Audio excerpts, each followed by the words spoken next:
नमस्कार दोस्तों। आज मैं आपके लिए एक नई कहानी लेकर आया हूं जिसका नाम है 30 मिनट।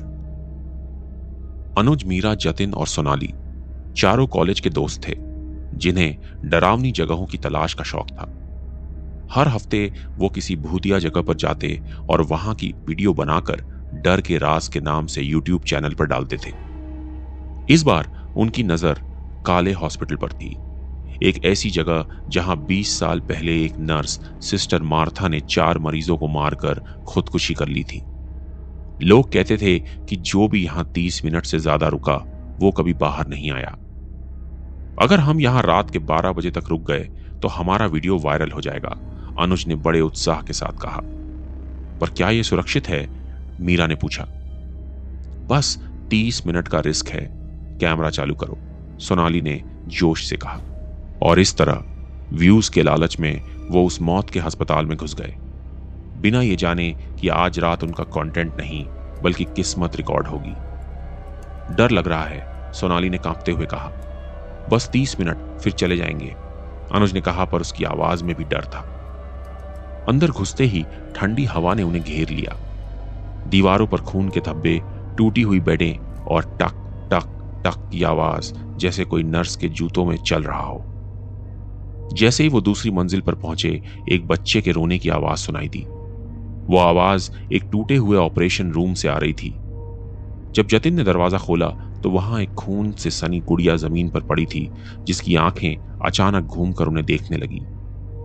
मीरा ने वॉशरूम के सामने एक टूटा शीशा देखा। जैसे ही उसने उसे छुआ, शीशे पर खुद ब खुद खून से लिखे शब्द उभरने लगे, तुम सब यहां मरोगे। उसी पल शीशे में उसे एक औरत दिखाई दी जो पीछे खड़ी उसके बाल खींच रही थी, पर असल में कोई था ही नहीं। अनुज ने एक वार्ड में जाकर एक पुराने बिस्तर को देखा। जैसे ही उसने उसे छुआ, बिस्तर के नीचे से एक सड़े हुए हाथ ने उसकी कलाई पकड़ ली। वो हाथ इतना ठंडा था कि उसे लगा जैसे किसी ने उसकी रगों में बर्फ डाल दी हो। जब उसने चीख मारी तो हाथ गायब हो गया, पर उसकी कलाई पर काले निशान अब भी बने हुए थे। 15 मिनट बीत चुके थे। अचानक एक बच्चे के रोने की आवाज फिर से सुनाई दी। मीरा ने पीछे मुड़कर देखा, एक छोटी सी परछाई दौड़कर अंधेरे में गायब हो गई। यहां से निकल चलते हैं, जतिन चिल्लाया। अब 25 मिनट बीत चुके थे। वो भागे, पर कॉरिडोर लंबा होता चला गया और तभी किसी की धीमी हंसी की आवाज सुनाई दी। एक खून से सनी नर्स उनके सामने आ खड़ी हुई। उसकी आंखें पूरी तरह से काली थी और होंठों पर एक खतरनाक मुस्कान। तुम मरीज हो, इलाज चाहिए, उसने फुसफुसाया। 28 मिनट बीत चुके थे। चारों जान बचाकर भागे, पर दरवाजे अपने आप बंद हो गए।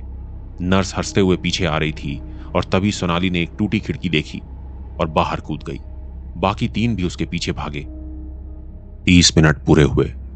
बाहर सड़क पर वे हाँफ रहे थे, पर तभी सोनाली ने देखा उसकी कलाई पर एक नर्स का बैंड बंधा था, जिस पर लाल अक्षरों में लिखा था, अगली मरीज तुम होगी। और पीछे से टक टक टक की आवाज फिर से सुनाई दी। अनुज, मीरा और जतिन ने उसे खींचकर भागने को कहा, पर सोनाली जमी हुई थी। तभी उसने महसूस किया उसके पैरों के निशान जमीन पर नहीं पड़ रहे थे। तभी नर्स की डरावनी आवाज हवा में गूंजी, तुम मर चुकी हो।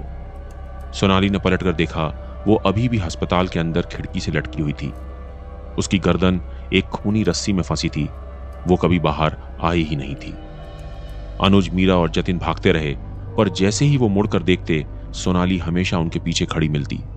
उसकी आंखें अब पूरी तरह काली हो चुकी थीं और गले पर गहरे निशान साफ दिख रहे थे।